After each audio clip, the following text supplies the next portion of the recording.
সামনে মাকামে মাহমুদের মধ্যে সিজদায় পড়ে আমি তোমাদের জন্য সুপারিশ করব। জোরে বল সুবহানাল্লাহ। আপনারা একটু নিয়ত করুন তো ভাই। নবীজি আপনি ওই জায়গায় শুয়ে আছেন, আপনাকে দেখি নাই, আল্লাহ তোমাকে দেখি নাই, তোমার জান্নাত জাহান্নাম কিচ্ছু দেখি নাই, শুধু তোমার কথাগুলি শুনলাম আল্লাহ। নবীজি আপনার হাদিসগুলি শুনলাম, ফলে আপনার হাতের পানি পান করে বেহেশতে যেতে চাই, আল্লাহর আযাব থেকে ক্ষমা পেতে চাই। তাই আপনার মাদ্রাসা দেখতেছি, এই মাদ্রাসায় যেন আমি 1,000 টাকা দিচ্ছি, অথবা 1 কুইন্টাল ধান দিচ্ছি, অথবা 5 ব্যাগ সিমেন্ট দিচ্ছি, অথবা 10 বস্তা সিমেন্ট দিচ্ছি। এ ধরনের যদি কোনো মহান একজন ব্যক্তি আমার মতো মানুষকে দিতেন, যে হাতটা দিয়ে আল্লাহর কসম খেয়ে বলি, মুলতাজামের যে গেট, কাবার যে সেই সোনালি রঙের গেট, কিভাবে যে আল্লাহ পাক আমাকে লক্ষ লক্ষ মানুষের ভিতরে কেমনে যে নিয়ে চলে গেলেন, 2খানি হাত সেই চৌকাঠের উপরে আল্লাহ পাক রাখা করালেন। রাসূল আকরাম সাল্লাল্লাহু আলাইহি ওয়াসাল্লাম বলেছেন, হাতিম মুলতাজাম সেই গেটে হাত দিয়ে যা দোয়া করা হয়, দোয়া আল্লাহর দরবারে কবুল হয়ে যায়। জোরে বলুন সুবহানাল্লাহ। ফলে আপনাদের যে আমি বলেছি যে রাসূল যে দোয়া একটা দিয়েছেন খাস দোয়া, ওই দোয়াটা আমি মুসাফির হালাতে দিব।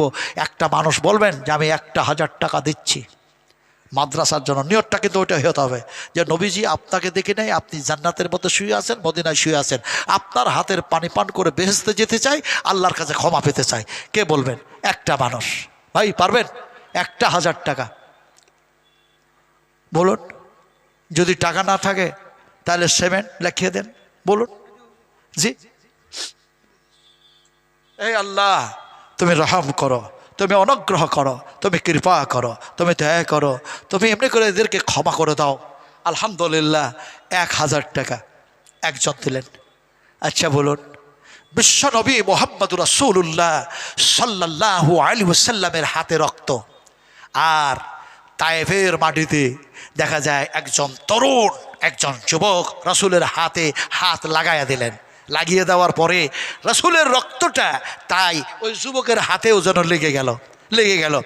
এখন যে জায়গায় লাগলো সেই জায়গায় যে বায়াত নিলেন, সেই সাহাবীটার নাম কি? ও নাম সাহাবীটা দেখা যায় নামটা যেটা, সেই সাহাবীটার নাম বলবো। আর দেখা যায় এমনি করে রাসূল আকরাম সাল্লাল্লাহু আলাইহি ওয়াসাল্লামকে তিনি আবার আঙ্গুরের জুসও খাইয়েছিলেন। সেই সাহাবীটার নামে মসজিদ সেখানে নির্মাণ হয়েছে। সেই সাহাবীটার নাম হলো এমনি করে দেখা যায় হযরতে আকদাস রাদিয়াল্লাহু তাআলা আনহু। ভাই আমি বলতেছিলাম হযরতে আকদাস নবীর রক্তটা তিনার হাতে রাখলো, মসজিদ নির্মাণ হলো, রাসূলকে জুস পান করালেন, আর একজন দিয়েছেন, এমনি করে 3 জন হলো। ভাই হাইয়াকাল্লাহ বারাকাল্লাহ, সুলতানপুর বাড়ি আঙ্গুর শেখ, তিনি বলছেন আমি 5 ব্যাগ সিমেন্ট দেবো। আলহামদুলিল্লাহ 3 জন দিয়েছেন 1,000 করে। আর আমার ভাই সোনাট করে বলছেন 5 ব্যাগ সিমেন্ট দেবো। 4টা হলো। ইসলামের স্তম্ভ যদি 5টা হয়, নামাজের ওয়াক্ত যদি 5টা হয়, আর একজন মানুষ বলুন, আর একটি মানুষ বলুন, দোয়াটা আমি কিন্তু দিতে চেয়েছি কি দোয়া? যে দোয়াটা এখানে হয় নাই, সে দোয়াটা বুখারী শরীফের মধ্যে এসছে। আমার রাসূল যখন দোয়া দিলেন, সে সময় সেই মানুষটা, সেই আনসারী লোকটা, সেই সাহাবীটা আল্লাহর রহমতে, আল্লাহর দয়ায়, আল্লাহর অনুগ্রহে সবচেয়ে বড় ধনী হয়েছিলেন, সবচেয়ে বড় মালদার হয়ে গেছিলেন। দোয়াটা কি? সে দোয়াটা ইমাম বুখারী রাহমাতুল্লাহ নিয়ে এসছেন। রাসূল আকরাম সাল্লাল্লাহু আলাইহি ওয়াসাল্লাম বলেছেন মুসাফিরের দোয়া কবুল হয়, এমনি করে মাতা পিতার দোয়া কবুল হয়, এমনি করে দেখা যায় মজলুম মানুষের দোয়া কবুল হয়ে যায়। তো বলছিলাম একজন, আরেকজন দিয়েছেন আলহামদুলিল্লাহ 1,000 টাকা। তাহলে 5 জন হলো। বলুন 6 নম্বরে বলুন, 10 জন দেন। আর পাস হয়েছে, আর 5 জন মানুষ দেন। আলহামদুলিল্লাহ। দেখুন কাফনের কাপড় কিনতে কত টাকা লাগে? কাফনের কাপড় কিনতে, জি বাবজি, কাটারি বাড়ি, তিনি বলছেন আমি 8 ব্যাগ সিমেন্ট দিচ্ছি।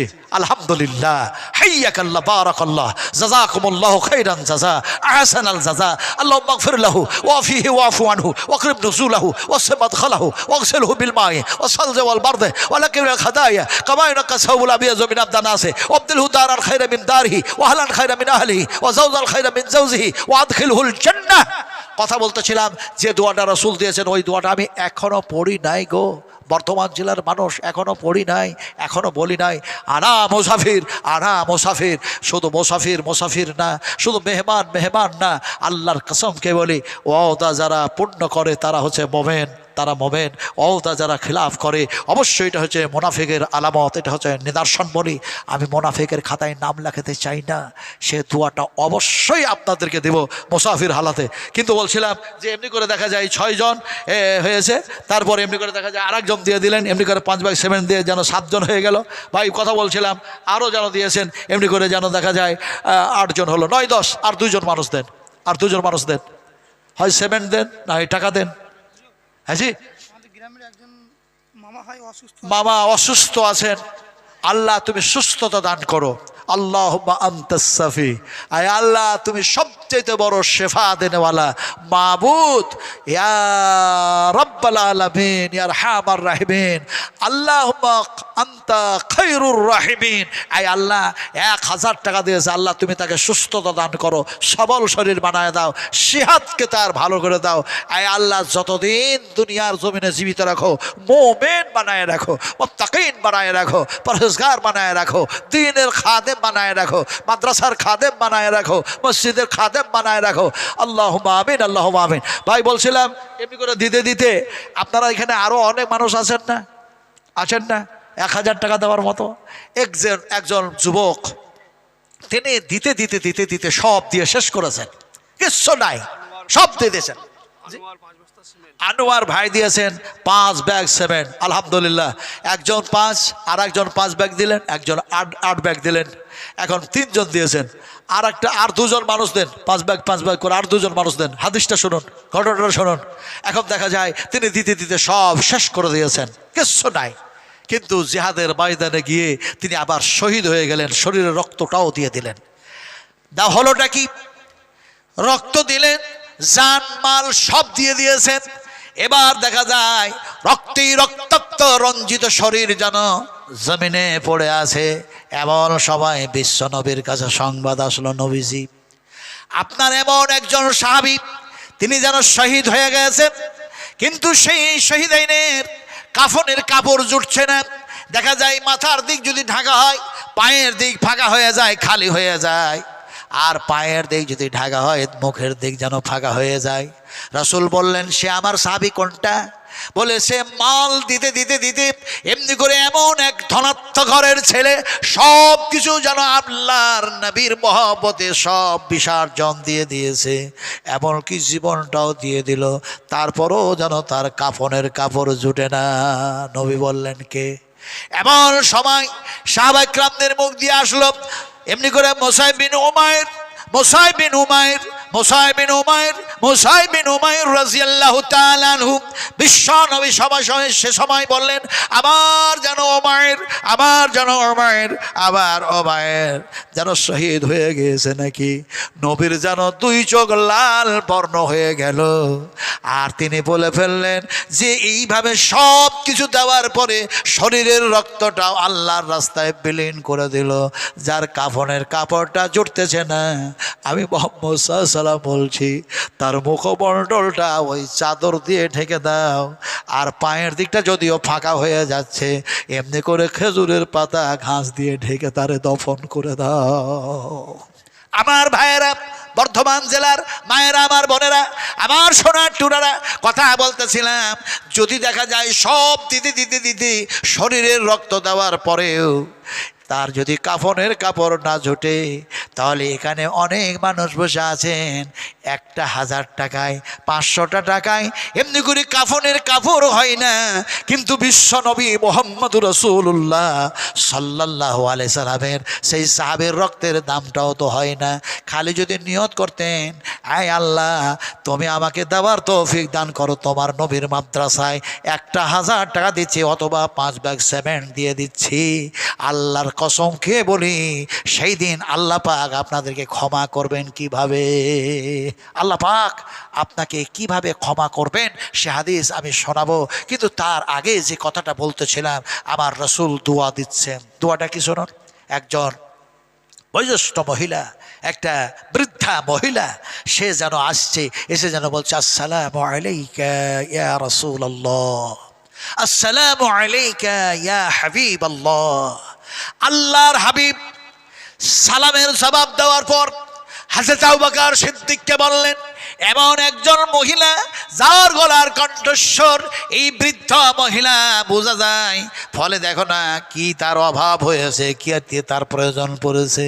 হযরত আবু বকর গেলেন আর বললেন, আম্মা জান, আপনি নবীকে সালাম দিয়েছেন, নবী আপনার সালামের উত্তর দিয়েছেন, কি আপনি বলতেছেন?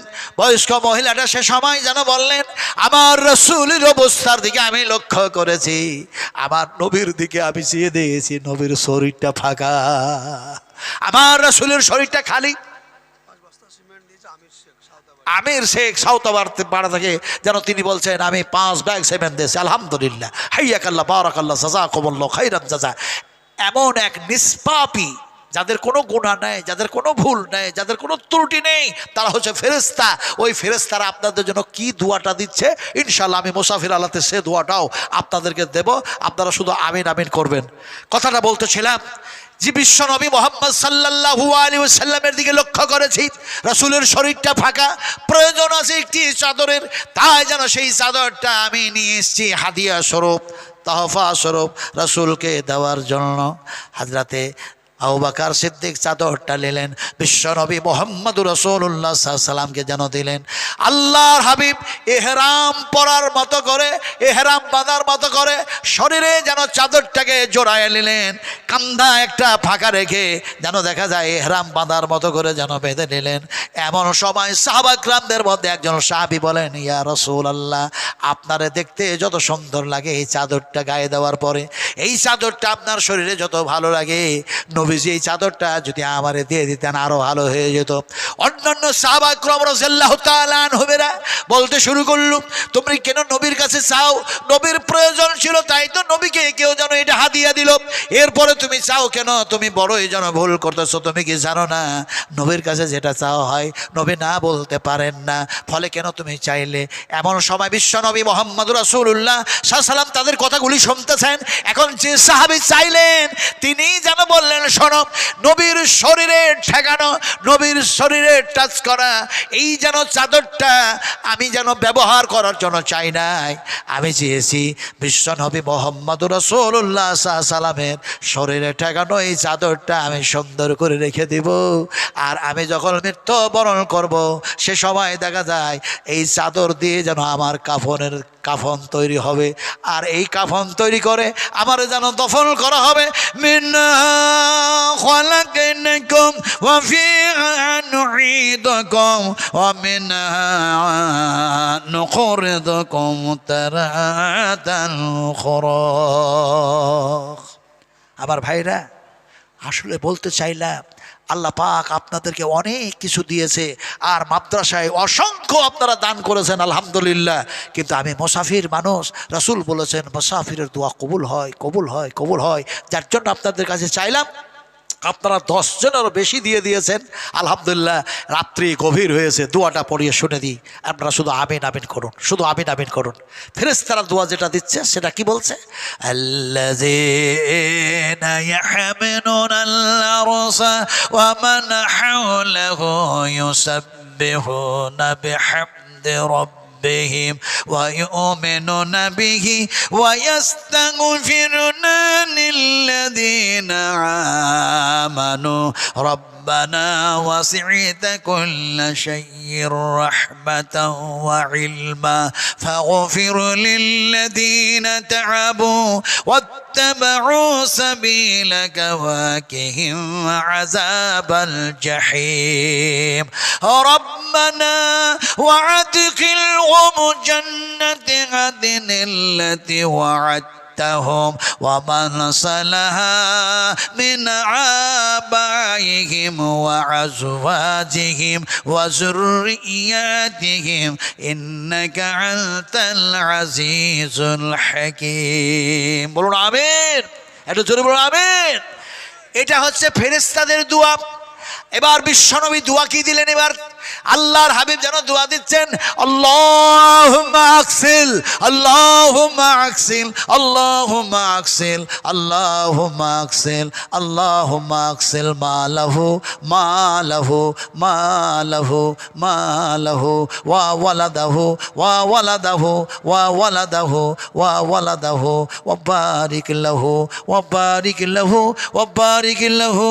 বিশ্বনবী যখন বলতেন এরকম দোয়া তখন তিনবার করে এক একটা ওয়ার্ডকে যেন এমনি করে তিনবার করে যেন বলতেন।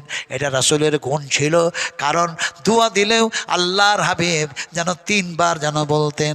খাবার যখন খেতেন দেখা যায় খাবার খেতে গিয়েও নবী যেন বিজোড় খাবার খেতেন, হয় একটি খেজুর নইলে প্রয়োজন থাকলে তিনটি যেন খেতেন। কখনো দেখা যায় বিশ্বনবী মুহাম্মদুর রাসূলুল্লাহ সাল্লাল্লাহু আলাইহি সাল্লাম জোড়া খেজুর খেতেন না। আল্লাহ নবী বলছেন আমি বিজোড় যেন দোয়া আর বিজোড় যেন খাবার এই জন্যই খাই, আল্লাহ পাক যেন বিজোড়কে মহব্বত করেন। সুবহানাল্লাহ। বিশ্বনবী শেষ পর্যন্ত বলে ফেললেন ওয়া বারিক লাহু ওয়া বারিক লাহু ওয়া বারিক লাহু ফিমা আতাইতাহু ফিমা আতাইতাহু ফিমা আতাইতাহু। বিশ্বনবী মুহাম্মদ সাল্লাল্লাহু আলাইহি সাল্লাম যতগুলি দোয়া যেন দিয়েছেন তার মধ্যে দেখা যায় বলে ফেললেন ফি মানে